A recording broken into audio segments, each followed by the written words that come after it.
जब मैं किसी मंच पर जाती हूँ, लोग मुझे सम्मान करते हैं, लोग कहते हैं, मेरे भाई कहते हैं, मैं चाहती हूँ कि मेरी बेटी सीमा समृद्धि कुशवाहा जैसी वकालत करे, सुप्रीम कोर्ट में एडवोकेट बने। तो मैं एक बात कहती हूँ, अपनी बेटी को लड़ना सिखा दो, अपनी बेटी को भिड़ना सिखा दो, अपने बेटी को घर में ही बोलना सिखा दो, उसको नीचे निगाह डाल के चलना मत सिखाना, उसको सीधा सच्चा बनना मत सिखाना। क्योंकि कोर्ट कचहरी में और राजनीति में भी चुनाव लड़ा जाता है, तो अगर जो स्त्री लड़ना नहीं सीखेगी वो राजनीति में क्या चुनाव लड़ेगी? लड़ सकती है अपने पति के पैसे से, लड़ सकती है अपने पति के संसाधनों से। जो बेटी आपको जिस बेटी को आपने घर में लड़ना नहीं सिखाया, कल वो अकेले निकलेगी, जब उसकी सुरक्षा का सवाल होगा, 4 लड़के सामने आएंगे, वो डर जाएगी, सहम जाएगी, अपनी आवाज नहीं उठा पाएगी। परिवार सबसे मजबूत कड़ी है इस देश के विकास के लिए, और उस परिवार को हमें सबसे पहले मजबूत करना है। अगर हमने अपने परिवार के बच्चों को मजबूत नहीं किया, उनको सही शिक्षा नहीं दी, अपने घर की स्त्रियों को मजबूत नहीं किया, तो इस देश के अंदर निर्भया जैसे केस होते रहेंगे और आपकी बेटियां दरिंदगी का शिकार होंगी, पढ़ नहीं पाएंगी, आगे नहीं बढ़ पाएंगी, और देश भी आगे नहीं बढ़ पाएगा। हम सबके घरों की बेटियां बराबर एनर्जेटिक है, ऊर्जावान है। हम सबके घरों की बेटियां अगर उनको मौका मिलता है, कम संसाधनों में प्रूव करके दिखाती हैं। मेरे गांव की मैं बात करूं, उत्तर प्रदेश के इटावा डिस्ट्रिक्ट की रहने वाली हूं, चंबल वाला एरिया पड़ता है। मेरे गांव की मैं पहली बेटी हूं जिसको 8th क्लास के बाद पढ़ने की परमिशन मिली। सोचिए, अगर मैं वो जिद नहीं करती, वो लड़ाई नहीं करती, मैं कल्पना नहीं कर सकती थी, ना तो मैं निर्भया को जस्टिस दिला पाती, ना श्रद्धा के लिए लड़ रही होती, ना अन्य बेटियों के लिए लड़ रही होती। लेकिन मुझे अफसोस इस बात का होता है कि जिस देश के अंदर अभी भी कहा जाता है कि देवियों की तरह हम तो पूजा करते हैं, नवरात्र का त्योहार मनाते हैं, मेरा ये मानना है कि हम लोगों को पूजने की जरूरत नहीं है, हमें बहुत सम्मान मत दो। अगर देना है किसी पिता को अपनी बेटी को दहेज के लिए पैसे एकत्रित ना करके, उसको गहने ना बनवा करके उसको शिक्षा का अधिकार दे दो। उसके गहने मत बनवाओ, उसको स्कूल में एडमिशन की फी दो, उसको दिल्ली पढ़ने भेज दो, उसको मुंबई पढ़ने भेज दो, विदेश भेज दो। देखना, आपकी बेटी आपके बेटों से ज्यादा नाम करेगी और बुढ़ापे का भी सहारा बनेगी। मुझे नहीं लगता है किसी की कोई बेटी ससुराल से आकर के प्रॉपर्टी के लिए लड़ी होगी, लेकिन आप लोगों के बेटे, 4 बेटे हैं तो चारों वो पिता की प्रॉपर्टी लेने के लिए लड़ते हैं। ये मुकदमे हम लोग कोर्ट में देखते हैं, बेटियां नहीं लड़ती हैं, लेकिन जब उसको पता चलता है वो तुरंत दौड़ करके आती है देखने के लिए। कंपैशन है उसके अंदर, करुणा है, भावुक है, वो सृजन करती है, कंस्ट्रक्टिव काम करती है, डिस्ट्रक्टिव नहीं। मैं कहती हूँ, इस देश का सत्ता का संचालन अगर एक स्त्री के हाथ में आ जाए, करप्शन खत्म हो जाएगा, दुराचार खत्म हो जाएगा, अत्याचार खत्म हो जाएगा, इलेक्शन में बहुत ज्यादा बर्बाद होने वाला पैसा खत्म हो जाएगा, ये पूरा सिस्टम बदलेगा। और ये प्रूव करके दिखाया जब सत्ता का संचालन किया। आज जो सेंट्रल गवर्नमेंट है, हम लोगों ने देखा पाकिस्तान ने ये कर दिया, पाकिस्तान ने वो कर दिया। इंदिरा गांधी जी देश की प्रधानमंत्री बनी, 2 टुकड़े कर दिए। उनका सपना था कि हम आकर के जोधपुर में नाश्ता करेंगे, पाकिस्तान के प्रधानमंत्री बोल रहे थे। इंदिरा जी ने उससे पहले ही प्लान कर दिया, घुटनों पे ला दिया, उससे समझौता करवा लिया। लीडर से पूछ के हाथ में है तो वो ईमानदारी से काम करती है। उत्तर प्रदेश में मायावती जी मुख्यमंत्री बनी। आप नोएडा में एंट्री करिए, देखिए स्ट्रक्चर, देखिए वहां के इंटर कॉलेज, देखिए वहां के मेडिकल कॉलेज, देखिए वहां का एक्सप्रेस वे देखिए। ममता बनर्जी की बात करें, वेस्ट बंगाल में भेड़ जाती है, गारंटी डरता है। जयललिता जी की बात करें, वहां पर उनको अम्मा सबसे बुलाया गया, सम्मान दिया गया। 5 रुपए की थाली में उस तमिलनाडु राज्य का कोई भी व्यक्ति खाना खा सकता है। ये सामाजिक कार्य है।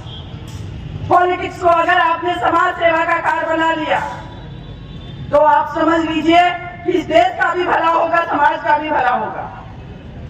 लेकिन वर्तमान की जो पॉलिटिक्स है, मैं देख रही हूँ कि जो व्यक्ति एक बार सत्ता में आसीन हो गया, हुक एंड कुक करके सत्ता का दुरुपयोग करके कैसे भी करके हमेशा उसको गद्दी चाहिए, गद्दी पे बना रहना चाहता है।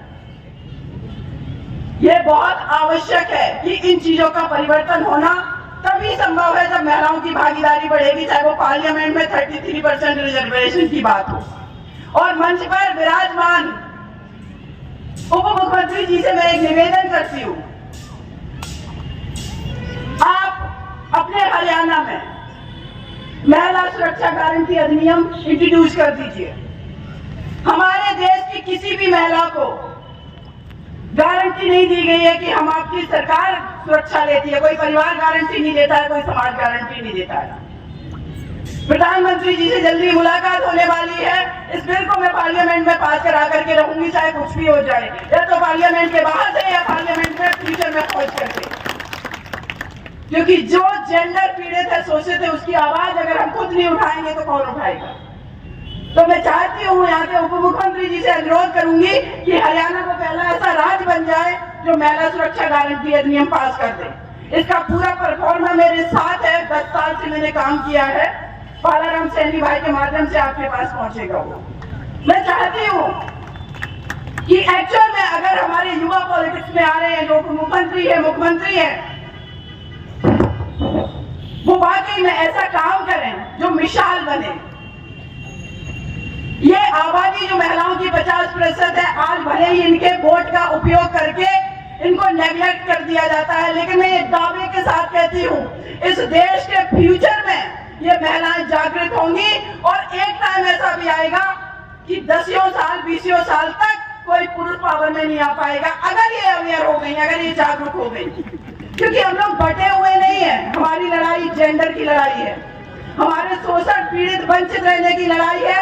और ये लड़ाई अगर यूनाइट होकर के इस देश की महिलाओं ने लड़ ली, तो पुरुष तो अपनी पार्टी बना करके 10 पार्टी बनी हुई लड़ाई लड़ते रहिए, हमारी एक ही पार्टी होगी, हम लोग पार्लियामेंट में बैठेंगे, कभी बिल पास करवाने की भी बात नहीं करेंगे। आप लोग करेंगे ना ऐसा? हाथ उठाइए सब लोग। देखिए, और यहाँ पर देखिए डिस्क्रिमिनेशन, देखिए भेदभाव, कि जब महिलाओं की सत्ता देने की बात आई तो आप लोगों के हाथ नहीं उठे। भाई थोड़ी सहयोग करोगे आप लोग? मेरा ये मानना है, ये लड़ाई 2 ग्रुप की नहीं है, ये लड़ाई इस समाज में इक्वलिटी की है, ये लड़ाई इस देश के डेवलपमेंट की है। एक परिवार में अगर 4 भाई हैं और चारों अगर शिक्षित है, आगे बढ़ रहे हैं, और 4 बहनें भी हैं, तो सोचिए वो 4 बहनें भी अगर आगे बढ़ेंगी तो वो परिवार बहुत ज्यादा आगे जाएगा। ये लड़ाई बस इतनी सी है, उसको घूंघट उड़ा देने से उसके अधिकार कम नहीं हो गए। और ये प्रूफ किया है, भारत ही नहीं विश्व की महिलाओं ने प्रूव किया है। ओलंपिक गेम हुए, हमारे बेटे जब मैं निकलती हूँ देखती हूँ कि हर नुक्कड़ पर खड़े चर्चा कर रहे हैं। हमारे बेटे खेत में मैदान बना करके खेल रहे हैं, लेकिन बेटियां कहीं खेलती नजर नहीं आती हैं। और जैसे ओलंपिक में हम टीवी खोलते हैं, देखते हैं देश की बेटी ने इसमें जाकर के, सानिया मिर्जा ने गोल्ड मेडल जीता, साइना नेहवाल ने जाकर के कांस्य पदक जीता। ये ऐसी बेटियां हैं जिनके जन्म पर, सानिया मिर्जा के नेहा के जन्म पर उनकी दादी रोई थी। जिन बेटियों के जन्म पर रोया जाता है वो बेटियां अंतर्राष्ट्रीय स्तर पर परचम लहरा रही है। और ये भागीदारी, अगर पॉलिटिकल ये जिम्मेदारी मेरे भाइयों की है, मैं तो आज ऐसे महापुरुष को नमन करती हूँ, महात्मा ज्योतिबा फुले जी को, कि जिन्होंने करीब 2.25 साल पहले, जब समाज किसी स्त्री को घर से बाहर नहीं निकलने दे रहा था, उन्होंने वो हिम्मत जुटाई। तो आज उस समाज के फॉलोअर, उनको पूजने वाले लोग, उनको मानने वाले लोग, उनको तो लगता है कि मुझे अपने से ज्यादा अपनी स्त्री को आगे कर देना चाहिए।